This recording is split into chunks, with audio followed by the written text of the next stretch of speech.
আপনি আমার থেকে ১২ বছর বড় এবং একজন রাজকুমারও। আপনাকে আমার মতো গরিব মেয়েকে জোর করতে একটুকু লজ্জা আসে না? রাজকুমার জাহাঙ্গীরের ঘৃণ্য ফরমাইশ শুনে আয়েশার হৃদয় ভেঙে চুরমার হয়ে গেল। তোমার বাপ ২০ লক্ষ স্বর্ণমুদ্রার ঘোটালা করেছে, তার বদলে তোমার মতো সাধারণ মেয়ের সম্মান কোনো বড় কথা নয়। সে নির্মমতার সব সীমা পার করে গিয়েছিল। পরিস্থিতির আঘাতে আয়েশা তার কথা মেনে নিতে বাধ্য হয়েছিল। ঠিক আছে, কিন্তু যদি আপনাকে আমার সাথে রাত কাটাতে হয় তাহলে তার আগে আপনাকে আমার সাথে বিয়ে করতে হবে। তারপর চাইলে সকাল সকাল তালাক দিয়ে দিও। আয়েশার এই শর্ত সে মেনে নিল। কিন্তু যে রাতে সে আয়েশাকে তার স্ত্রীর রূপে স্পর্শ করল, তার নির্দোষ এবং নরম অস্তিত্বের এমন নেশা তার মাথায় চড়ল যে সে পাগল হয়ে গেল। সকালে যখন আয়েশা ভয়ার্ত কণ্ঠে তালাক চাইল, খুব পুরনো সময়ের কথা, একটা খুব সুন্দর বিশাল রাজ্য ছিল, যা চারদিক থেকে সবুজ জঙ্গল এবং উঁচু পাহাড় দিয়ে ঘেরা ছিল। সেই রাজ্যে একটা ভব্য প্রাসাদ ছিল। সেই প্রাসাদে সুলতান এবং তার একমাত্র ছেলে রাজকুমার জাহাঙ্গীর থাকত। রাজকুমার জাহাঙ্গীর ছেলেবেলা থেকেই খুব কঠোর স্বভাবের ছিল। যখন সে খুব ছোট ছিল তখনই তার মা এই পৃথিবী ছেড়ে চলে গিয়েছিল। মায়ের ছাড়া বড় হওয়া রাজকুমারের হৃদয়ে ভালোবাসার জায়গায় কঠোরতা ভরে গিয়েছিল। সে খুব সুন্দর ছিল, ধনী ছিল, শক্তিশালী ছিল, কিন্তু তার হৃদয়ে কারুর জন্য নরমতা ছিল না। তার কাছে একটা অনন্য জাদুকরী শক্তি ছিল। সে যে কোনো মানুষের হৃদয়ের কথা শুনতে পারত, তাদের সত্যিকারের উদ্দেশ্য জানতে পারত। কিন্তু এই শক্তি তাকে আরও একা করে দিয়েছিল, কারণ প্রত্যেকের মনে লুকানো স্বার্থ দেখে তার হৃদয় আরও কঠিন হয়ে গিয়েছিল। তাই সে কখনোই শক্তির ব্যবহার করেনি এবং এটাকে তার ভিতরে চেপে রেখেছিল। সেই রাজ্যে একটা গরিব মানুষ থাকত যার নাম ইব্রাহিম ছিল। তার একটা মেয়ে ছিল আয়েশা, যা দিধের মতো ফর্সা এবং পরীর মতো সুন্দর ছিল। আয়েশার কালো চোখে স্বপ্ন ছিল। সে পড়াশোনা শিখত এবং তার অসুস্থ মায়ের সেবা করত। কাউকে জানা ছিল না যে ভাগ্য এদের দুজনের জীবনকে কিভাবে একে অপরের সাথে যুক্ত করে দিয়েছিল। একদিন সূর্য ডোবার কাছাকাছি ছিল। রোদ প্রাসাদের দেওয়াল থেকে সরে যেন পশ্চিমে নামতে ব্যাকুল ছিল। গাছপালা দিয়ে ঘেরা সেই বিশাল এবং সুন্দর রাজপ্রাসাদে একটা পরিচিত ঠান্ডা ছড়িয়ে পড়েছিল। পুরো প্রাসাদে কিছু হালকা আওয়াজের ছাড়া আর কোনো শব্দ ছিল না। এই আওয়াজগুলো সেবকদের ছিল, যারা প্রত্যেক সম্ভব চেষ্টা করছিল যেন তাদের চলাফেরায় কোনো আওয়াজ না হয়। ভয় তাদের মুখে স্পষ্ট ঝলকাচ্ছিল। আসলে প্রাসাদের মালিক রাজকুমার জাহাঙ্গীর আজ খুব দীর্ঘ সময় পর সেখানে উপস্থিত ছিল। প্রাসাদের সবচেয়ে আলিশান ঘরে সে তার সেই উঁচু পিঠের নকশা করা চেয়ারে বসেছিল, যা তার পরিচয় হয়ে উঠেছিল। কালো রঙের রাজকীয় পোশাকে আবৃত পায়ে রাখা সে উন্নত ভঙ্গিমায় চেয়ারে ঠ্যাক দিয়ে বসেছিল। তার এক হাতে হুক্কার নল ছিল, যার ধোঁয়া ঘরে ছড়িয়ে পড়ছিল। এখন পর্যন্ত তো তাদের আসা উচিত ছিল। তার কপালে লাইন উঠল, চোখে রাগ ভাসতে লাগল। তখনই তার নজর ঘরের খোলা দরজা থেকে দূরে পুকুর এবং বাগান পার করে মূল দ্বারে পড়ল। কিছু লোক ভিতরে আসছিল। সে হুক্কার নল একদিকে রাখল, ধোঁয়া ছেড়ে দৃশ্যকে চোয়াল বাঁধা করে তাকিয়ে থাকল। শেষে জয় আমারই হল। তার ঠোঁটে একটা বিজয়ের হাসি ছড়িয়ে পড়ল। সে চাইলে উঠে দাঁড়িয়ে আসা লোকদের স্বাগত জানাতে পারত, কিন্তু সে রাজকুমার জাহাঙ্গীর ছিল। লোকেরা তার স্বাগত জানাতে দাঁড়াত। সে সবসময় পৃথিবীকে তার পায়ের নিচে রাখত। তাই এবারও সে সেই শানে তার জায়গায় বসে রইল, যেন কারোর আসা যাওয়ায় তাকে ফারাক পড়ে না।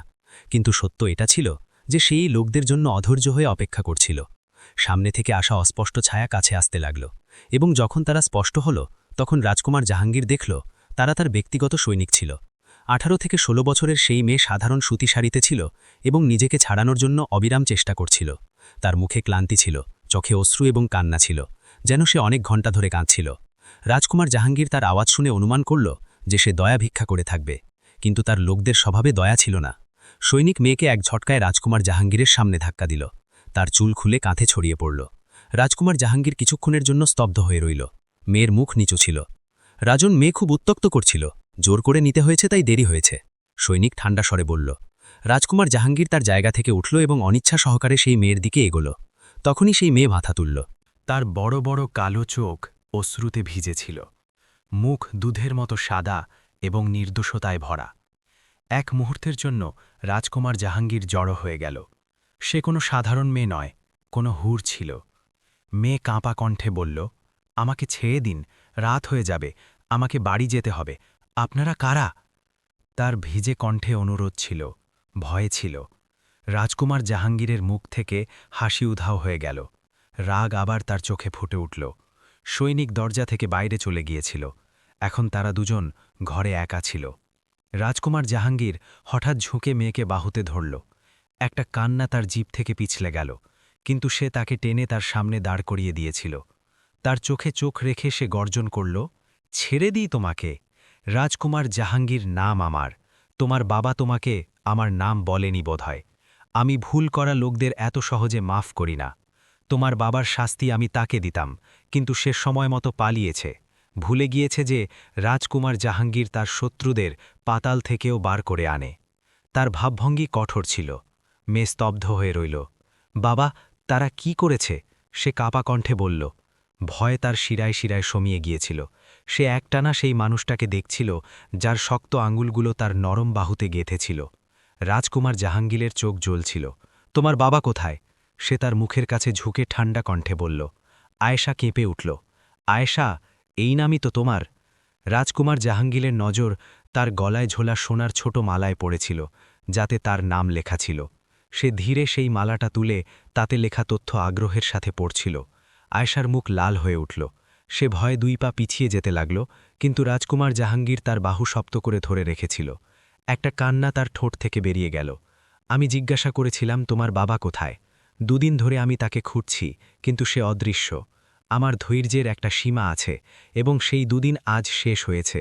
যে ক্ষতি সে করেছে, এখন তার মূল্য তোমাকে দিতে হবে। ইব্রাহিমের যুবতী মেয়ে, সে তিক্ত স্বরে বলল।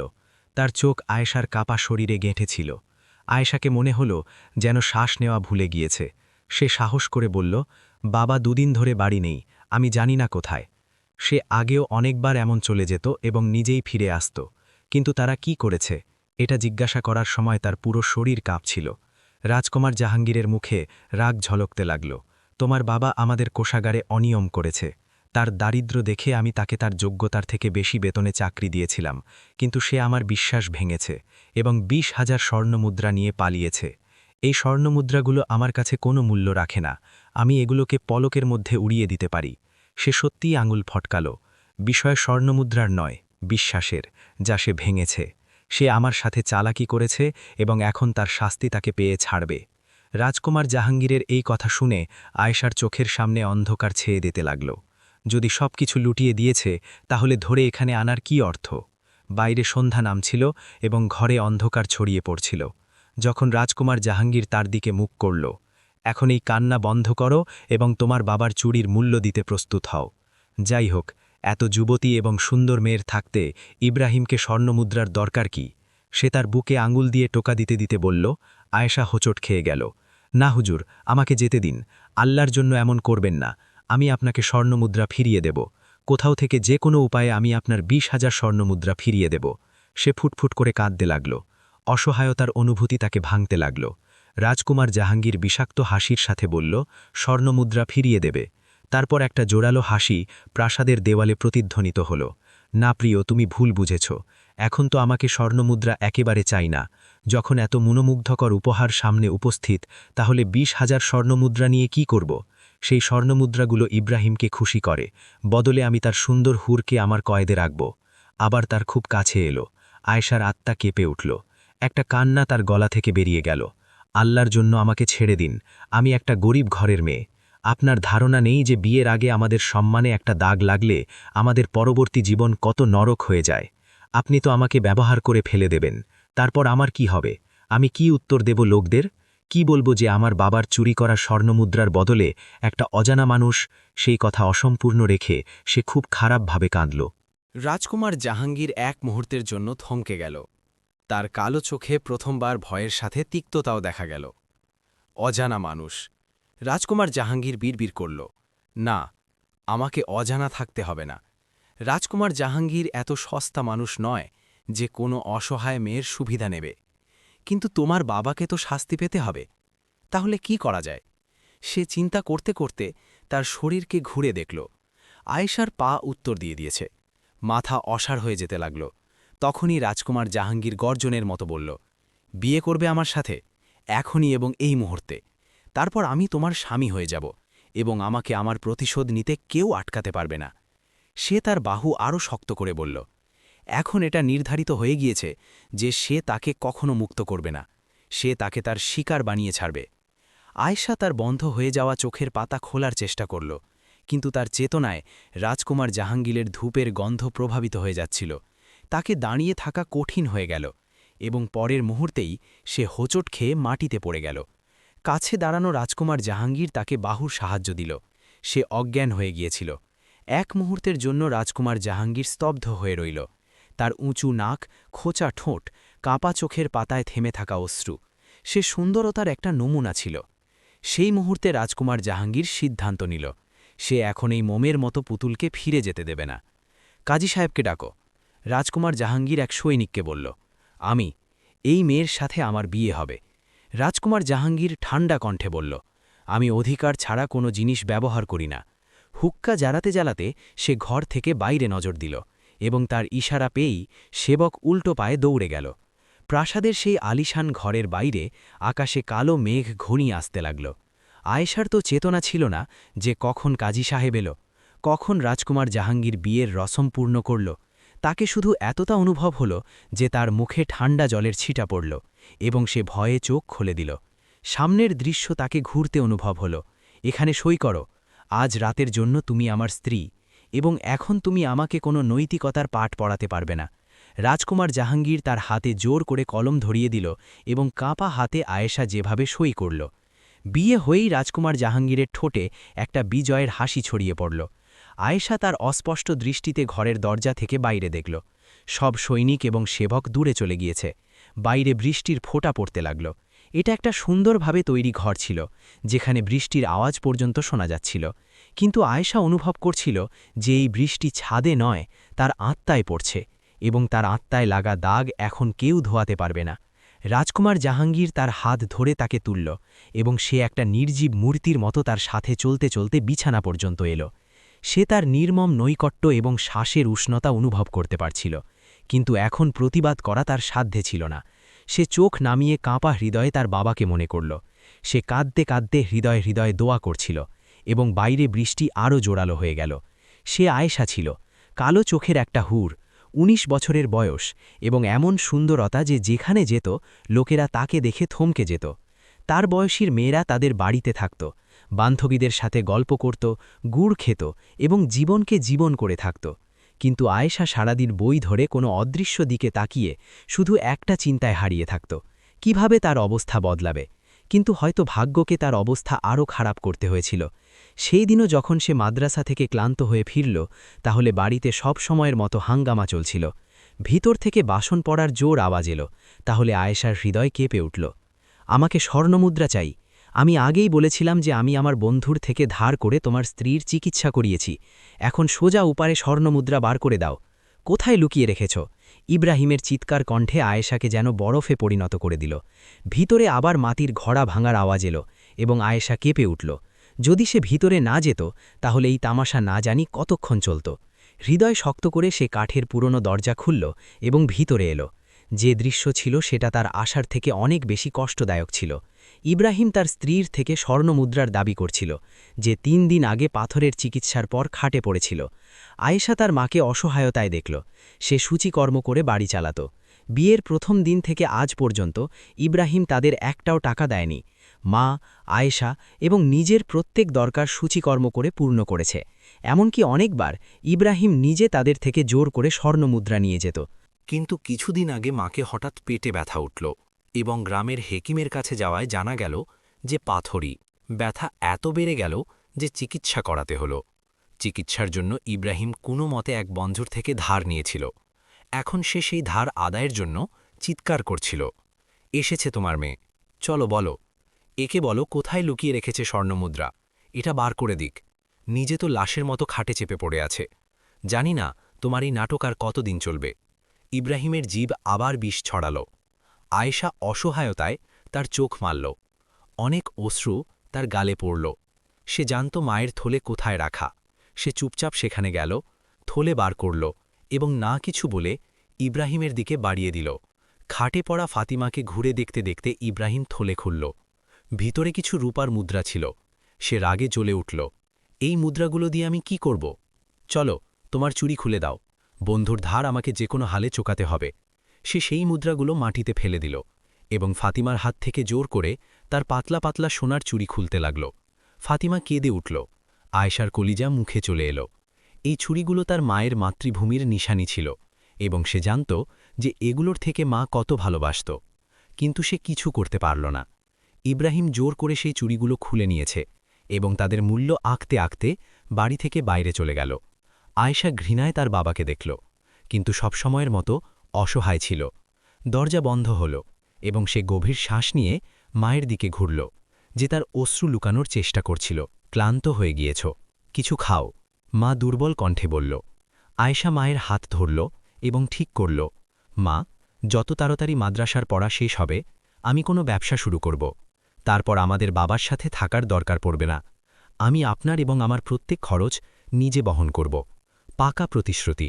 তার বড় বড় কালো চোখে আগামীকালের স্বপ্ন ছিল। ফাতিমা ভিজে চোখে তার সুন্দর মেয়ের দিকে দেখল, কিন্তু সে চাইলেও তার আশায় বিশ্বাস করতে পারল না। আয়েশা তার ইচ্ছায় পাকা ছিল, কিন্তু ভাগ্যের ব্যাপারে দুর্বল প্রমাণিত হল। মায়ের কাছে প্রতিশ্রুতি করার কিছুদিন হয়েছে, যখন একদিন মাদ্রাসা থেকে ফিরতে ফিরতে সে অনেকবার দরজা খটখটাল, কিন্তু কোনো উত্তর মিলল না। ক্লান্ত হয়ে আয়েশা থলি থেকে একটা পুরনো চাবি বার করল। তাকে জানা ছিল যে ইব্রাহিম তার কাজে থাকবে এবং বাড়িতে শুধু মাই থাকবে। গতকাল থেকে মা খাট থেকে উঠে চলাফেরা শুরু করেছে, তাই তাকে বিশ্বাস ছিল যে দরজা সেখানেই খুলবে। কিন্তু যখন দরজা খুলল না, তাহলে সে নিজেই চাবি দিয়ে তালা খুলে ভিতরে এলো। ছোট উঠোনে নীরবতা ছিল। মা, কোথায় আপনি? সে পুরো উৎসাহে ছিল। আজ তার মাদ্রাসার শেষ পরীক্ষা ছিল, শুধু একদিন বাকি ছিল। এটা চিন্তা করতে করতে যখন সে ভিতরে পৌঁছল, তাহলে সামনের দৃশ্য দেখে তার চিৎকার বেরিয়ে গেল। ফাতিমা খাটে পড়েছিল, তার গলা থেকে ধীর ধীর চিৎকার বেরোচ্ছিল এবং তার শরীর শক্ত হয়েছিল। ভয়ে আয়েশা মায়ের কাছে পৌঁছল। মা, কি হয়েছে আপনাকে? সে মায়ের দুই হাত ধরল, যা বরফের মতো ঠান্ডা ছিল। কাল রাত পর্যন্ত তো মা একেবারে ঠিক ছিল, না জানি এখন কি হয়েছে। আয়েশার পায়ের নিচে মাটি সরে যেতে লাগল, কিন্তু সাহস করে সে মাকে সেখানে রেখে দ্রুত বাইরে দৌড়ল। মূল রাস্তার দিকে দৌড়াতে দৌড়াতে তার চোখ থেকে অশ্রুর নদী বয়ে গেল। মায়ের অবস্থা খুব খারাপ ছিল এবং তার কাছে চিকিৎসার জন্য একটাও টাকা ছিল না, কিন্তু তাদের হেকিমের কাছে নেওয়া জরুরি ছিল। অনুরোধ করে সে একটা গরুর গাড়ির লোককে বাড়ি পর্যন্ত নিয়ে এলো এবং খুব কষ্টে মাকে সাহায্য দিয়ে বাইরে নিয়ে এলো। যতক্ষণ তারা কাছের হেকিমের বাড়ি পৌঁছল, মায়ের অবস্থা আরও খারাপ হয়ে গিয়েছে। গরুর গাড়ির লোক ভালো মানুষ ছিল, সে ভাড়ার জন্য বেশি জেদ করেনি। হয়তো সে মায়ের অবস্থা বুঝে গিয়েছে। হেকিম সাহেবের বাড়িতে ভারী ভিড় ছিল, কিন্তু ফাতিমাকে তাড়াতাড়ি দেখানো হলো। হেকিম সাহেবের যে কথা আয়েশা শুনল, সেটা তার চেতনা উড়িয়ে দিল। কিছুদিন আগের চিকিৎসার পর উপযুক্ত পরিহার এবং ওষুধের অভাবের কারণে অভ্যন্তরীণ ক্ষত খারাপ হয়ে গিয়েছে এবং তার স্বাস্থ্য অবিরাম খারাপ হয়ে যাচ্ছিল। হেকিম সাহেবের সত্যতায় আয়েশা ফাটা চোখে তাকে দেখতে থাকল, কিন্তু হেকিম সাহেব কপাল কুঁচকে এগিয়ে গেল। কোনো মতে তার কাঁপা পা সামলে সে কাছের মাদুর পর্যন্ত পৌঁছল।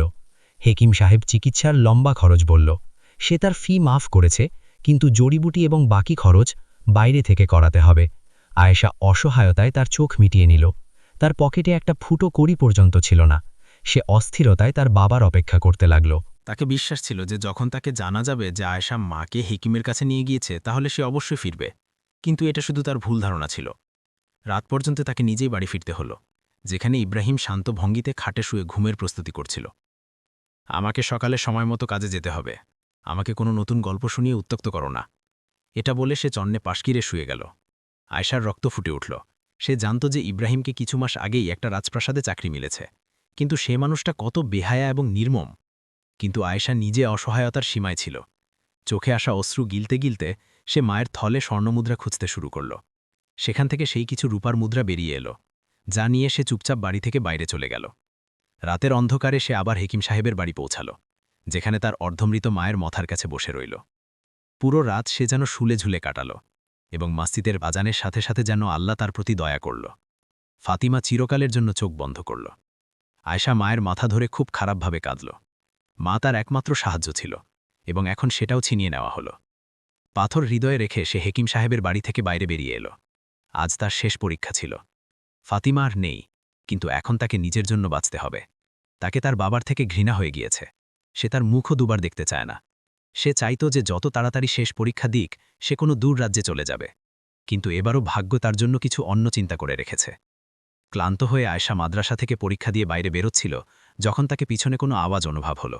সে ভয়ে ঘুরে দেখল, কিন্তু তার আগে যে সে কিছু বুঝতে পারত, একটা শক্ত হাত তার নাকে এসে গিয়েছে। সে খুব খারাপভাবে ছটপট করল, কিন্তু কেউ তাকে পুরোপুরি আটকে দিয়েছে। কাপড় কোনো জড়িতে ডুবানো ছিল। শুধু কিছু মুহূর্তে সে অজ্ঞান হয়ে গেল। অজ্ঞান হওয়ার আগে তার শেষ নজর একটা শক্ত সৈনিককে দেখল, যে তাকে তুলে কোনো ঘোড়ার গাড়িতে ফেলছে। তারপর তার চেতনা অন্ধকারে ডুবে গেল। যখন তাকে চেতনা এলো, তাহলে সে এখনও সেই ঘোড়ার গাড়িতেই ছিল, যা হয়তো রাজ্য থেকে দূর কোথাও যাচ্ছিল। ঘোড়ার গাড়িতে তার সাথে একটা সৈনিক বসেছিল, যার হাতে তলোয়ার ছিল এবং একটা মানুষ ঘোড়া চালাচ্ছিল। আয়েশা চিৎকার করল এবং বাইরে বেরোনোর চেষ্টা করল। হুজুর, এটা খুব অনিয়ন্ত্রিত মেয়ে, এটাকে আবার অজ্ঞান করে দিই, সৈনিক বলল। কিন্তু ঘোড়ার গাড়ি চালানো লোক মাথা নাড়ল। না, রাজকুমারের হুকুম যে এটাকে চেতনায় তাদের কাছে নেওয়া যাবে। আয়েশার রক্ত যেন তার শিরায় জমে গেল। কে তার অপহরণ করিয়েছে? কে ছিল সে, যে তার অসহায়তার এভাবে সুবিধা নিতে চাইত? এবং তাকে আসলে চাইত কি? যখন তাকে নিয়ে রাজকুমার জাহাঙ্গীরের সামনে ফেলা হলো, তাহলে আয়েশা অবিশ্বাসে সেই মানুষটাকে দেখল। সে প্রথমবার তাকে দেখছিল। সে সত্যি সুন্দরতার পুতুল ছিল, কিন্তু তার কণ্ঠ এবং ভঙ্গি এমন ছিল যেন আয়েশার শরীরে গরম লাভা ঢালা হচ্ছে।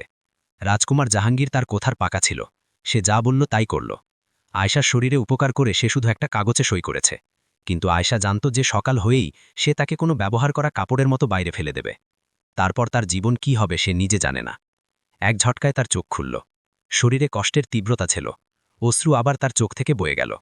কান্না দমাতে দমাতে আয়েশা পাশ ফিরল এবং দেখল সেই মানুষটা অজানায় অন্যদিকে ঘুমোচ্ছে, যেন কোনো রাজ্য জয় করে চন্নের ঘুম ঘুময়। আয়েশার নজরে ঘৃণা উঠল।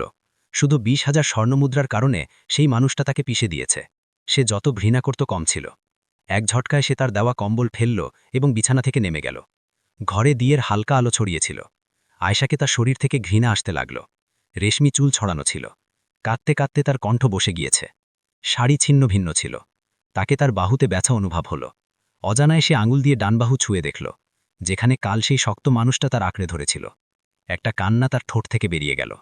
গভীর শ্বাস নিতে নিতে সে তার ছড়ানো চুল সামলাল এবং স্নানঘরে গিয়ে নিজকে বন্ধ করে দিল। যখন সে বাইরে বেরিয়ে এলো, তাহলে তার চোখে একটা অশ্রু ছিল না, মুখ পাথরের মতো খালি হয়ে গিয়েছে। রাজকুমার জাহাঙ্গীরের উপর একটা ঘৃণাভরা নজর দিয়ে সে ঘর থেকে বাইরে বেরিয়ে এলো। প্রাসাদ অন্ধকারে ডুবেছিল।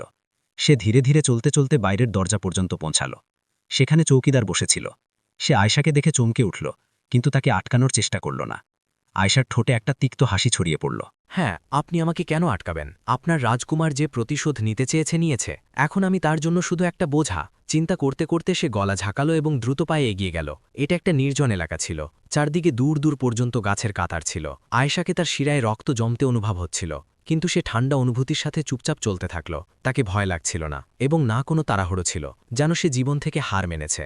জানি না সে কতক্ষণ চলতে থাকল। ক্লান্তিতে তার পা উত্তর দিতে লাগল এবং সে বারবার হোঁচট খাচ্ছিল। হয়তো এই কারণে তাকে পিছন থেকে আসা ঘোড়ার গাড়ির আওয়াজ শোনা যায়নি। ঘোড়ার গাড়ি খুব দ্রুত ছিল। চালানোর লোক আটকানোর পুরো চেষ্টা করল, কিন্তু সে আয়েশাকে ধাক্কা মারতে নিজেকে আটকাতে পারল না এবং পরের মুহূর্তে আয়েশা হাওয়ায় উড়ে দূরে গিয়ে পড়ল। সে আগে থেকেই চেতনায় ছিল না এবং এখন পুরোপুরি অজ্ঞান হয়ে গিয়েছে।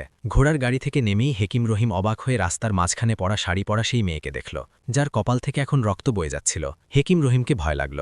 অজানায় তারা একটা মেয়েকে আহত করেছে। জানি না সে জীবিতও আছে কিনা। সে ভয়ে এগিয়ে গেল। শুক্রিয়া যে মাটিতে পড়া আয়েশার শ্বাস চলছিল। হেকিম রহিমকে স্বস্তি মিলল, কিন্তু তাদের অবাক ছিল যে শাড়িতে এই মেয়ে রাতের শেষ প্রহরে এই নির্জন রাস্তায় কি করছিল। গভীর শ্বাস নিয়ে তারা দূর পর্যন্ত ছড়ানো খালি রাস্তা দেখল।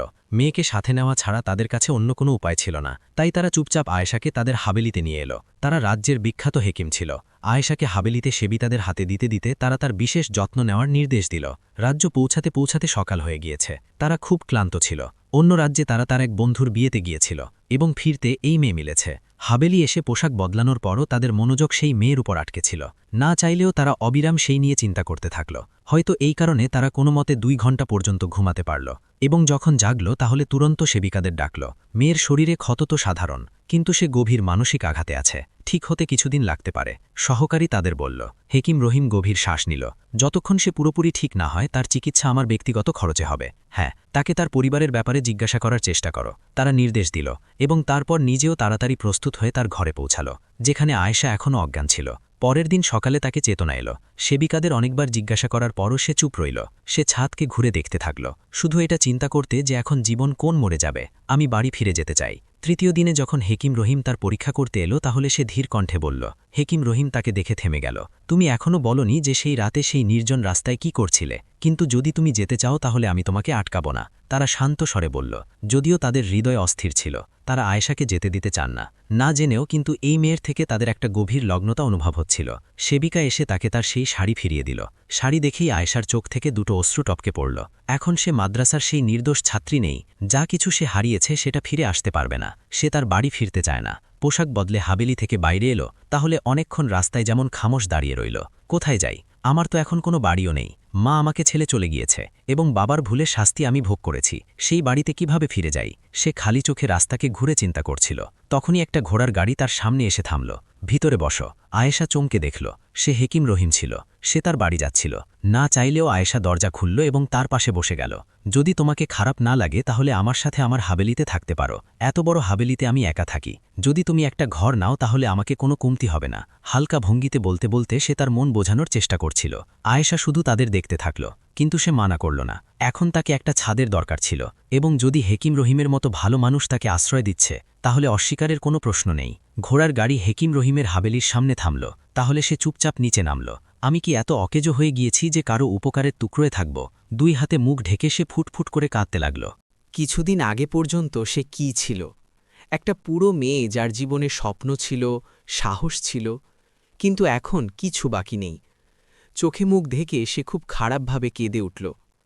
খামোশির সাথে দিনগুলো কাটতে লাগল। সে ধীরে ধীরে সামলাতে লাগল, আবার জীবনযাপন করতে চাইত। এক সপ্তাহ পর যখন সে সন্ধ্যায় সিঁড়ি নেমে নিচে এলো, তাহলে হেকিম রহিম বৈঠকখানায় বই পড়ছিল। সেই দিনের পর আজ আয়েশা এবং হেকিম রহিমের প্রথম মিলন ছিল, এবং এক মুহূর্তে দুজনেই থমকে গেল। শার্ট প্যান্টের সুন্দর পোশাকে কালো চোখের সেই মেয়ে কোনো মোমের পুতুলের মতো লাগছিল, যে ধীরে ধীরে পা বাড়াতে বাড়াতে তার কাছে এসে দাঁড়িয়ে গিয়েছে। কি ব্যাপার? কিছু বলতে চাও? হেকিম রহিম নরম স্বরে জিজ্ঞাসা করল। তাদের গভীর চোখ আয়েশার অস্থিরতা বুঝছিল। সে বারবার তার আঙুল মালছিল।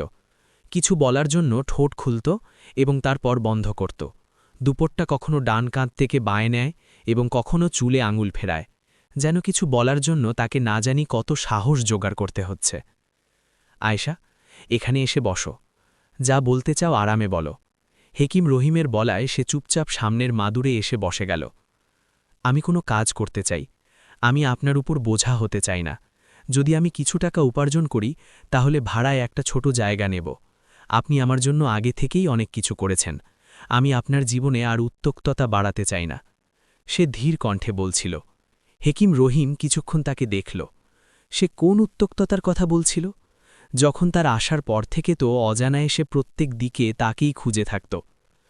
তোমাকে কাজ করার কি দরকার? তোমার কোনো বড় খরচ তো নেই, এবং আমি এত গরিবও নই যে দুবেলা খাওয়ার জন্য তোমাকে কাজ করতে দিই। সে হেসে বলল। আয়েশা তার ঠোঁট কামড়াল। আমাকে মেনে নেওয়া যায় না যে আমি বিনা কারণে আপনার মাথায় বোঝা হয়ে যাই, তাই আমাকে কাজ করতেই হবে। যদি আপনি অনুমতি না দেন তাহলে আমি নিজে গিয়ে কোনো ব্যবসায়ীর বাড়িতে খাবার বানানোর কাজ করব। সে হঠাৎ উঠে দাঁড়াল। সে চিন্তা করে এসেছে। হেকিম রহিম তাকে দেখতে থাকল। ঠিক আছে, কিন্তু নিজে থেকে বাইরে যেও না। আমার একটা পরিচিতকে রাঁধুনির দরকার ছিল। যদি তুমি ভালো খাবার বানাতে পারো তাহলে আমি তোমাকে সেখানে পাঠিয়ে দিই। কাজও বেশি হবে না, এবং সেই লোকেরা আমার পুরনো পরিচিত, খুব ভালো লোক। হেকিম রহিমের কথায় আয়েশার মাথা থেকে যেন কোনো ভারী বোঝা নেমে গেল। তার ঠোঁটে একটা হালকা হাসি এলো। ধন্যবাদ, সে হেসে বলল এবং ফিরে তার ঘরে চলে গেল। হেকিম রহিম তো যেন সেই মুহূর্তের বন্দী হয়ে রইল। না জানি কতক্ষণ পর্যন্ত তারা সেই দিকে দেখতে থাকল যেখানে সে গিয়েছে। তারপর মাথা ঝাঁকিয়ে ফিরে বই পড়তে লাগল। ৩২ বছর বয়সে এখনও যুবকদের মতো আচরণ করছি, তারা নিজেকে বোঝাতে চিন্তা করল। সন্ধ্যায় তারা সেবিকা থেকে আয়েশাকে বলে পাঠাল যে পরের সকালে সে প্রস্তুত হয়ে যাক। ঘোড়ার গাড়ি তাকে তাজে ছেড়ে দেবে। আয়েশা একটুও দেরি করল না। পরের সকালে সে একটু ভয়ে ছিল। প্রথমবার কাজে যাচ্ছে। খাবার বানানোয় সে বিশেষজ্ঞ, কিন্তু নতুন জায়গা, অজানা লোক, এবং যাই হোক ধনী লোক ছোট ছোট কথায়ও দোষ বার করে। আয়েশা সিঁড়ি নেমে নিচে এলো। সে গোলাপি রঙের শার্ট প্যান্ট পরেছে, ঠোঁটে শুধু হালকা রং লাগিয়েছে। ঘোড়ার গাড়ি তাকে একটা ভব্য প্রাসাদের সামনে নিয়ে গেল, যা দেখে সে থমকে গেল। এত বড় প্রাসাদে আমার কাজ? তার হাতের তালুতে ঘাম নামতে লাগল। ভয়ে তার শ্বাস থেমে যেতে লাগল। আপনি ভিতরে চলে যান, আপনাকে সব বলে দেওয়া হবে। আত্মবিশ্বাসের সাথে মাথা নেড়ে সে ভিতরে এলো। দুই দিকে বাগান দিয়ে ঘেরা শানদার রাস্তা ছিল। একদিকে দাঁড়ানো দামি ঘোড়ার গাড়ি দেখে অনুমান হচ্ছিল যে এই প্রাসাদে টাকা বৃষ্টির মতো বর্ষিত হয়। প্রাসাদের ভিতরে অনেক সেবক কাজে লেগেছিল। কিছু তাকে উপেক্ষা করল, কিন্তু একটা বুড়ো সেবিকা যে হয়তো দেখভাল করত নিজেই তার কাছে এলো। আপনাকে রাঁধুনি হিসেবে রাখা হয়েছে, এদিকে আসুন। সে তাকে রান্নাঘরে নিয়ে গেল। আমার পরীক্ষা হবে না? আয়েশা উত্তক্ত ছিল, তাই জিজ্ঞাসা করল। বুড়ো সেবিকা হেসে বলল, আপনার পরীক্ষার কি দরকার? আপনি রাজকুমারের ছেলেবেলার বন্ধুর বাড়ি থেকে এসেছেন। রাজকুমার আমাদের কাল রাতেই বলে দিয়েছে যে আপনার থেকে বেশি কাজ নেওয়া যাবে না, এবং যদি আপনার থেকে কোনো ভুল হয়েও যায় তাহলে আমরা সবাই চোখ বন্ধ রাখব। সেবিকার কথায় আয়েশাকে খুশি হল। সে হৃদয়ে হৃদয়ে আবার হেকিম রহিমের ধন্যবাদ জানাল। শুধু একটা কথা মনে রাখবেন, রাজকুমারকে ছোট ছোট কথায় রাগ আসে, এবং তার রাগ কারোর নিয়ন্ত্রণে আসে না, বিশেষ করে যখন সে কাউকে মিথ্যা বলতে ধরে। সেবিকার কথায় সে এক মুহূর্তের জন্য থমকে গেল। একটা মুখ তার চোখের সামনে এলো। তাকেও মিথ্যা সহ্য করার অভ্যাস নেই। একটা তিক্ত হাসি আয়শার ঠোঁটে ছড়িয়ে পড়ল। আমি পুরো চেষ্টা করব। সে দ্রুত হাত চালাতে চালাতে রাজকুমারের পছন্দের খাবার বানাতে লাগল। তাকে এখানে তার জায়গা বানাতে হবে। এই কাজ তার জন্য খুব জরুরি ছিল। জীবন ধীরে ধীরে পথে ফিরতে লাগল। এই কাজ পাওয়ার পর সে খুব খুশি ছিল। হেকিম রহিম তার এই খুশি অনুভব করছিল। সে প্রায়ই যেমন হেসে নজরে পড়ত। তোমার কাজ কেমন চলছে? নাস্তার মাদুরে হেকিম রহিম যেমন কথা শুরু করল, যেন সে তাদের থেকে কিছু কথা বলে। আয়েশা হেসে উত্তর দিল, খুব ভালো।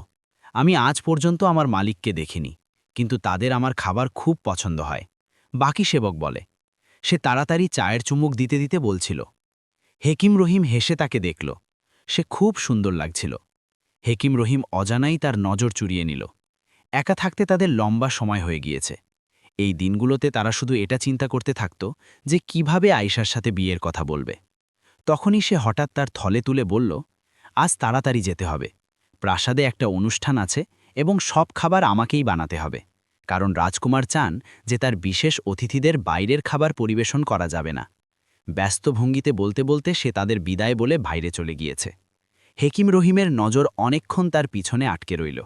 সে আজ খুব খুশি ছিল। দুদিন পর তাকে প্রথম বেতন মিলবে। আয়েশা পাকা ইচ্ছা করে রেখেছে যে বেতন মিলেই সে কোনো ছোট জায়গায় থাকতে লাগবে এবং হেকিম রহিমের হাবেলি ছেড়ে দেবে, কারণ সে এই ভালো মানুষের ওপর আর বোঝা হতে চায় না। এই চিন্তায় হারিয়ে সে ঘোড়ার গাড়ি থেকে নেমে ভিতরে চলে এলো। একদিক থেকে যাওয়ার সময় তার পা এক মুহূর্তের জন্য থমকে গেল। সব সময়ের মতো সেখানে দাঁড়ানো ৩টা ঘোড়ার গাড়ির সাথে আজ একটা রাজকীয় ঘোড়ার গাড়িও দেখা যাচ্ছিল। মনে হয় অতিথি এসে গিয়েছে। চিন্তা করে সে মাথা ঝাঁকালো এবং দ্রুত ভিতরে চলে এলো। ঠিক সেই মুহূর্তে সে কারোর সাথে ধাক্কা খেল। একটা শক্ত লোহার মতো শরীরের মানুষ। আয়েশাকে মনে হলো যেন দেয়াল হিলে গিয়েছে। সে হোঁচট খেল, কিন্তু মাটিতে পড়ার আগেই দুটো শক্ত বাহু তাকে ধরে নিল। দেখে চলুন, এখন আপনাকে চোট লাগত। খুব পরিচিত কণ্ঠ তার খুব কাছ থেকে উঠল। আয়েশা তার চোট এবং ব্যথার সব ভুলে গেল। তার ভিতরে একটা ঠান্ডা লহর দৌড়ে গেল। সে ঝটকায় মাথা তুলল এবং মনে হলো যেন 7টা আকাশ তার মাথায় ভেঙে পড়েছে। সে সেখানেই ছিল। সেই চকচকে বাদামি চোখ, সেই কপালের ভাঁজ, সেই গম্ভীর মুখ। তার চোখেও আয়েশাকে দেখে অবাক ছিল। আপনি? আয়েশার ঠোঁট থেকে বেরিয়ে গেল। আয়েশা? সামনে দাঁড়ানো রাজকুমার জাহাঙ্গীরের ঠোঁট থেকে নিঃশব্দে শব্দ বেরিয়ে এলো। আয়েশা জান থেকে কেঁপে উঠল। ছেড়ে দাও আমাকে, আল্লাহর জন্য ছেড়ে দাও, আমাকে যেতে দাও দয়া করে। সে একেবারে ভয়ে চিৎকার করল। প্রাসাদের সেই ভিজে ঠান্ডা রাত তার চোখের সামনে ভেসে উঠল, এবং আয়েশাকে মনে হলো যেন মৃত্যু তার শুধু কিছু দূর দাঁড়িয়ে। এবং মৃত্যু সেখানে ছিল, রাজকুমার জাহাঙ্গীর, যে সেই রাত না জানি কোন চিন্তায় তাকে জীবিত ছেড়ে দিয়েছে। আয়েশা, আমার কথা শোনো। রাজকুমার জাহাঙ্গীর এক পা এগিয়ে এলো। আয়েশার মুখ থেকে একটা জোরালো চিৎকার বেরিয়ে এলো। দয়া করে আমার কাছে এসো না, আমাকে ছেড়ে দাও। আমি তোমার 20,000 স্বর্ণমুদ্রা ফিলিয়ে দেব, কিছু করে দিয়ে দেব। আল্লাহর জন্য আমাকে কিছু বলো না। সে 2 হাত কানে রেখে জোরে জোরে চিৎকার করতে করতে মাটিতে বসে গেল। রাজকুমার জাহাঙ্গীর অবাক হয়ে তাকে মাটির স্তূপ হয়ে যেতে দেখল। চারপাশের সেবক অবাক হয়ে তাকে দেখছিল। ভিড় জমতে লাগল। মাটিতে বসা আয়েশা চোট মিটিয়ে নিল। আজ সবার সামনে তার তামাশা হওয়া ছিল। ও আল্লাহ, আবার এই সব কেন? সে তো সব ভুলতে লাগল। এই সব থেকে বেরিয়ে গিয়েছে, তাহলে আবার এই মানুষটা আবার তার সামনে দাঁড়িয়ে কেন? সে মাটিতে বসে 2 হাতে মুখ ঢেকে তার ওঠা চিৎকার দমানোর চেষ্টা করছিল। দূরে দাঁড়ানো সেই বুড়ো সেবিকা দ্রুত তার কাছে এলো। কি হয়েছে তোমাকে? আয়েশা, মাটি থেকে ওঠো এবং চিৎকার বন্ধ করো।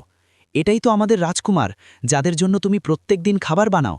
রাজকুমার, চিৎকার করো না, তাদের রাগ এসে যাবে। সেবিকা তাকে তুলার চেষ্টা করল। আয়েশার চিৎকার তার গলাই মরে গেল। সে অজানাই উপর দেখল। সে মানুষটা শুধু এক পায়ের দূরত্বে দাঁড়িয়েছিল। হ্যাঁ, এটাই ছিল, এটাই সে ছিল। তাহলে সে এতদিন ধরে তারই প্রাসাদে আসছিল। ভয়ের একটা ঠান্ডা লহর আয়েশার শিরায় সমিয়ে গেল, এবং পরের মুহূর্তে সে মাটিতে অজ্ঞান হয়ে পড়ে গেল। সেবিকা ভয় পেয়ে গেল, প্রথমে আয়েশার দিকে এবং তারপর রাজকুমার জাহাঙ্গীরের দিকে দেখল। যে এখন ঝুঁকে আশাকে দেখছিল, সে এখন পুরোপুরি অজ্ঞান হয়ে গিয়েছে। গভীর শ্বাস নিল এবং গম্ভীরতায় সেবিকাকে হুকুম দিল, ঘোড়ার গাড়ি চালানো লোককে বলো প্রস্তুতি করুক। তারপর সে আয়েশাকে 2 বাহুতে তুলল এবং দ্রুত ঘোড়ার গাড়ির দিকে দৌড়ে গেল। কত দোয়া, কত চেষ্টার পরও সে তাকে খুঁজে পায়নি, এবং আজ যখন সে পুরোপুরি হতাশ হয়ে গিয়েছে, সে হঠাৎ তার সামনে এসে গিয়েছে। তাকে এই সংযোগে খুশি হওয়া উচিত নাকি দুঃখী সে বুঝতে পারছিল না, কারণ আয়েশা তাকে এতটা ভয় পেয়েছে যেন মরে যাওয়া তার জন্য বেশি ভালো হতো। ঘোড়ার গাড়ির পিছনের সিটে আয়েশাকে শোয়াতেই রাজকুমার জাহাঙ্গীর দ্রুত ঘোড়ার গাড়ি চালাল এবং সাথে কাউকে সংবাদ পাঠাল। হাভেলিতে নাস্তার মাদুরে বসা হেকিম রহিম সংবাদ শুনে তাকে পড়ল এবং মজার ভঙ্গিতে চিন্তা করল, কি ব্যাপার বন্ধু, আমাদের রাঁধুনি খাবারে কিছু ভুল তো করেনি, আজ তো সে বড় প্রস্তুতিতে গিয়েছে। কিন্তু রাজকুমার জাহাঙ্গীরের ভয়ার্ত সংবাদে লেখা শব্দ পড়তে পড়তে হেকিম রহিম তুরন্ত গম্ভীর হয়ে গেল। বন্ধুর ভয় বুঝে তারা তুরন্ত হাভেলি থেকে বেরিয়ে পড়ল। রাজকুমার জাহাঙ্গীর তাকে হেকিম রহিমের হাভেলিতেই নিয়ে এলো। মাদুরে পড়া বরফের মতো ঠান্ডা আয়েশার নাড়ি পরীক্ষা করতে করতে হেকিম রহিম বলল, তাকে কি হয়েছে? সকালে তো সে একেবারে ঠিক ছিল এবং খুব উৎসাহিত ছিল। রাজকুমার জাহাঙ্গীর ব্যথা এবং অনুতাপে ভরা লাল চোখে তাদের দেখল। এটা সব আমার কারণে, কিন্তু দয়া করে তাকে ঠিক করো রহিম। তুমি জানো না সে আমার জন্য কি অর্থ রাখে। আমি তাকে খুব খুঁজেছি, এবং আজ যখন সে আমাকে মিলেছে, তাহলে তার চোখে আমার জন্য এত ঘৃণা যে আমি সহ্য করতে পারছি না। তার কণ্ঠ কাঁপছিল। হেকিম রহিম কিছুক্ষণ তাকে দেখতে থাকল, তারপর তুরন্ত আয়েশাকে ঘরে নিয়ে গিয়ে জরুরি পরীক্ষা করল। সে আঘাতের কারণে অজ্ঞান হয়েছে, কিছু ঘণ্টা পর চেতনা আসবে। বাইরে দাঁড়ানো রাজকুমার জাহাঙ্গীরের কাঁধে হাত রেখে তারা তথ্য দিল। তারা তার মুখের অস্থিরতা এবং ব্যথা পড়ছিল। কে সে? হেকিম রহিম গভীর স্বরে জিজ্ঞাসা করল। রাজকুমার জাহাঙ্গীর চুপ রইল, তারপর বলল, সে আমার স্ত্রী। হেকিম রহিমকে মনে হলো যেন কেউ তাদের কানে লাভা ঢেলে দিয়েছে। তারা স্তব্ধ হয়ে রইল, মনে হলো যেন মাটি তাদের নিচে থেকে সরে গিয়েছে। কিছুক্ষণ নিজেকে সামলে রাজকুমার জাহাঙ্গীর তাদের কাছের মাদুরে বসালো। কি ব্যাপার, আপনি ঠিক তো আছেন? রহিম ধীরে মাথা নাড়ল। সে আপনাকে কোথায় মিলেছে? আমি গত 1 মাস ধরে তাকে খুঁজছি। হয়তো সে জানত যে আমি তাকে খুঁজব, তাই সে তার বাবার বাড়িতেও যায়নি। রাজকুমার জাহাঙ্গীর ভারী স্বরে বলল। হেকিম রহিম গভীর নজরে তাকে দেখল এবং বলল, 1 মাস আগে সে আমাকে রাজ্যের বাইরের রাস্তায় মিলেছে। আহত অবস্থায় শাড়িতে তার মানসিক অবস্থা খুব খারাপ ছিল। তার কাছে না থাকার জায়গা ছিল না জীবিত থাকার কারণ। আমি তাকে আমার হাভেলিতে রেখেছি, চিকিৎসা করিয়েছি। তারপর তার ঠিক হওয়ার পর তারই বলায় কাজের জন্য পাঠিয়েছি। আমাকে কি জানা ছিল যে সে তোমার স্ত্রী? এটা বলতে বলতে তাদের কণ্ঠ ভিজে গেল। রাজকুমার জাহাঙ্গীরের চোখে অনুতাপ ভাসতে লাগল। আমি এখন প্রত্যেক ক্ষতের মলহম হতে চাই, প্রত্যেক ব্যথার চিকিৎসা যা আমি তাকে দিয়েছি, এবং বিশ্বাস করো আমি তাই করব। রাজকুমার জাহাঙ্গীর হঠাৎ উঠে দাঁড়াল। তখনই সেবিকা এসে সংবাদ দিল, হুজুর, সেই অজ্ঞান মেয়ে উঠেছে। এটা শুনে রাজকুমার জাহাঙ্গীর তুরন্ত আয়েশার ঘরের দিকে এগোল। হেকিম রহিম তাকে দেখতে থাকল এবং অস্থিরতায় চোখ বন্ধ করল। চাঁদ অন্যের ছিল এবং সে চাইলেও তাকে তার হাভেলিতে রাখতে পারবে না। গভীর শ্বাস নিতে নিতে তারা ঘরের দিকে ফিরল। রাজকুমার জাহাঙ্গীর ধীরে দরজা খুলে ভিতরে এলো। আয়েশা বালিশের সাহায্যে বিছানায় অর্ধ শোয়ানো ছিল, চুপচাপ ছাদ দেখছিল। তার মুখে ফ্যাকাশে হয়ে যাওয়া মায়ুসী ছড়িয়েছিল। রাজকুমার জাহাঙ্গীরকে দেখেই আয়েশার চোখে একসাথে ভয় এবং ঘৃণার লহর দৌড়ে গেল।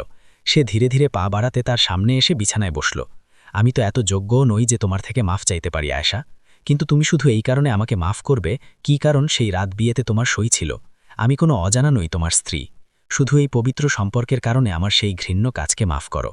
যদি তুমি আমাকে মাফ না করো, তাহলে আমার রাতগুলো এমনই অস্থির থাকবে এবং আমার দিনগুলো উজাড়। আল্লাহর কসম আয়েশা, গত 1 মাস ধরে আমি চৈনের ঘুম ঘুমাইনি। প্রত্যেক রাত ঘুমের জড়িবুটির দরকার পড়েছে। এই কারণে নয় যে আমি তোমার থেকে কোনো ঝড়ো মহব্বতে ফেসে গিয়েছি, বরং এই কারণে যে একটা অসহায় মেয়ের উপর ঢালা জুলুম আমাকে ভিতরে ভিতরে খেয়েছে। সে অনুতাপে মাথা নামিয়ে বলছিল। আয়েশা একটা তীক্ষ্ণ নজর তার উপর ফেলল। সে আজও তত সুন্দর, তত রূপদার ছিল। তার উঁচু নাকে আজও সেই অহংকার ছিল, কিন্তু এখন সে তার সামনে মাথা নামিয়ে বসেছিল। এখন আমার থেকে আর কি চান? সে ক্লান্ত ভঙ্গিতে জিজ্ঞাসা করল। রাজকুমার জাহাঙ্গীর মাথা তুলল। সেই সকালে যখন আমি জাগলাম, তাহলে মনে হলো আমি একটা সাধারণ সেবকের থেকে প্রতিশোধ নিয়ে পুরো পৃথিবী জয় করেছি। একটা সাধারণ মেয়ে আমার কি খারাপ করতে পারত? কিন্তু প্রাসাদ ফিরতে ফিরতে আমাকে ধাক্কা লাগল। আমার চোখ থেকে ঘুম উড়ে গেল। আমাকে প্রত্যেক মেয়েতে তোমার ছবি দেখতে লাগল। রাস্তায় ঘোড়ার গাড়ি চালাতে হঠাৎ আমি থেমে যেতাম। প্রত্যেকবার মনে হতো যেন তুমি আমার কাছ থেকে গেলে। বন্ধুদের আমার অবস্থায় অবাক হতে লাগল। আমি অনেকবার সাহায্য নিয়েছি, কিন্তু প্রত্যেকবার আয়নায় আমাকে আমার খারাপ মুখ দেখা গেল। আমি আমার কঠোর স্বভাবের দোষ সবসময় আমার মায়ের উপর দিতাম, যে ছেলেবেলায় আমাকে ছেড়ে গিয়েছে। কিন্তু এখন বুঝলাম যে আমার মা নয়, আমি নিজে দোষী ছিলাম। সেই রাত তোমার অশ্রু, তোমার মাফি, তোমার কান্না কিছুই আমাকে আটকাতে পারেনি। কাশ আমি থেমে যেতাম, আজ আমি নিজের নজরে এত না পড়তাম। সে ভাঙছিল। আয়েশা অবিশ্বাসে তার দিকে দেখল। এবং সেই ২০,০০০ স্বর্ণমুদ্রা, এখন সেগুলো চান না? তার কণ্ঠ ভয়ে কাঁপছিল। রাজকুমার জাহাঙ্গীর ঝটকায় মাথা তুলল। আল্লাহর জন্য আমাকে আমার নজরে আরও না ফেল। ২০,০০০ স্বর্ণমুদ্রার আমার সামনে কোনো যোগ্যতা নেই। আমাকে শুধু এই কথার আফসোস যে তোমার বাবা আমার বিশ্বাস ভেঙেছে, আমাকে ধোঁকা দেবার চিন্তা করেছে। শুধু সেই ভুল আমাকে এই সব করতে বাধ্য করেছে। এই দিনগুলোতে আমি যে কষ্ট ভোগ করেছি তার সামনে সারা জীবনের মাফিও কম। শুধু একটা কথার স্বস্তি আছে। আয়েশা প্রশ্নসূচক নজর তুলল। শুধু এই কথার যে সেই রাত আমি তোমার সাথে বিয়ে করেছি। তোমাকে ছোঁয়ার আগে আমি তোমার সব অধিকার আমার নামে করেছি। তুমি আমার স্ত্রী ছিলে, এবং এই কথাই আমাকে আজও স্বস্তি দেয়। আয়েশা কিছুক্ষণ তাকে দেখতে থাকল এবং তারপর মুখ ফিরিয়ে অন্যদিকে দেখতে লাগল। সে নিজে অবাক ছিল যে কিছুক্ষণ আগে পর্যন্ত যাকে সে ভয় করছিল, এখন তাকে দেখে কেন এত শান্তিতে। তাকে তো তার ওপর চিৎকার করা উচিত ছিল, হয়তো রাগও করা উচিত ছিল, কিন্তু সে চুপ ছিল। এবং সে জানত কেন রাজকুমার জাহাঙ্গীরের প্রথম কথাই তার ভিতরের সব আপত্তি শেষ করে দিয়েছে। সে তার স্বামী ছিল, এবং সেই রাত যে সম্পর্ক তাদের মধ্যে তৈরি হয়েছিল সেটাই তার সব অভিযোগকে নিজেই মিটিয়ে দিয়েছিল। আমি তোমার বাবাকে খুঁজে বার করেছি, এবং তাদের সেই অনিয়মের ব্যাপারে মাফও করে দিয়েছি। তারা জানত না তুমি কোথায়। যদি তুমি চাও তাহলে আমি তোমাকে মুক্ত করে দিই। তুমি তোমার বাবার কাছে যেতে পারো, তোমাকে কোনো ক্ষতি হবে না। কিন্তু যদি তুমি চাও তাহলে এই অসম্পূর্ণ মানুষকে সম্পূর্ণ করো, আমার ভিতরের সেই খালি জায়গাকে ভরো, যাকে আমি এখন পর্যন্ত আমার মিথ্যা অহংকার দিয়ে ভরার চেষ্টা করেছি। তুমি কি তাই করবে? সে খুব আশায় তার দিকে দেখল। আয়েশা তার ঘন চোখের পাতা তুলল, এবং যেন সব কথা, সব সিদ্ধান্ত একই মুহূর্তে স্পষ্ট হয়ে গেল। সে তার স্বামী ছিল, এবং তাকে এখন তার হৃদয়কে আর কোনো যুক্তি দিতে হবে না। হেসে সে রাজকুমার জাহাঙ্গীরের বাড়ানো হাতে তার হাত রাখল। রাজকুমার জাহাঙ্গীর প্রথমে অবিশ্বাসে তার হাত দেখল, তারপর নরম করে তাকে জড়িয়ে ধরে আবার মাফ চাইল, এবং এবার আয়েশা পুরো হৃদয়ে তাকে মাফ করে দিল। রাজপ্রাসাদে খুশির বাহার এলো। রাজকুমার জাহাঙ্গীর আয়েশাকে তার রানী ঘোষণা করল, এবং পুরো রাজ্যে ধুমধাম করে উৎসব করা হলো। আয়েশা এখন প্রাসাদের মালকিন ছিল, এবং রাজকুমার জাহাঙ্গীর তার ছাড়া এক মুহূর্ত থাকতে পারত না। সেই দিন যখন আয়েশা বাগানে বসে ফুলগুলোকে দেখছিল, রাজকুমার জাহাঙ্গীর তার কাছে এলো। আয়েশা, আমি তোমাকে কখনো বলিনি, কিন্তু আমার কাছে একটা জাদুকরী শক্তি আছে। আমি লোকদের হৃদয়ের কথা শুনতে পারি, তাদের সত্যিকারের উদ্দেশ্য জানতে পারি। আয়েশা অবাক হয়ে তার দিকে দেখল। তাহলে আপনি কখনো ব্যবহার করেননি কেন? কারণ প্রত্যেকের হৃদয়ের স্বার্থ দেখে আমার হৃদয় আরও কঠিন হয়ে যেত। কিন্তু সেই রাত যখন তোমার হৃদয়ের কথা শুনলাম, তোমার নির্দোষতা এবং অসহায়তা অনুভব করলাম, তাহলে বুঝলাম যে আমি কত বড় গুনাহ করছি। তাই আমি তোমাকে খুঁজতে পাকলাম। রাজকুমার জাহাঙ্গীর তার হাত ধরল। আয়েশার চোখে অশ্রু এলো। আল্লাহ আমাদের মিলিয়ে দিয়েছে, এখন আমরা একসাথে এবং সব সময় একসাথে থাকব। রাজকুমার জাহাঙ্গীর তাকে জড়িয়ে ধরল। হ্যাঁ, সব সময়। এবং আমি প্রতিশ্রুতি করি যে এখন আমি এই শক্তির ব্যবহার শুধু ভালো কাজের জন্য করব। রাজ্যের লোকদের সাহায্য করার জন্য, ন্যায় দেওয়ার জন্য। তুমি আমাকে একটা নতুন মানুষ বানিয়ে দিয়েছ আয়েশা। এবং এভাবে একটা এমন গল্প যা কষ্ট এবং জুলুম থেকে শুরু হয়েছিল, মাফি এবং মহব্বতে শেষ হয়েছে। রাজকুমার জাহাঙ্গীর এবং আয়েশা প্রমাণ করেছে যে সত্যিকারের ভালোবাসা প্রত্যেক ভুলকে মাফ করতে পারে এবং প্রত্যেক কষ্টকে ভুলাতে পারে। তারা সব সময় খুশিতে থাকল। গল্প কেমন লাগলো কমেন্টে অবশ্যই বলো।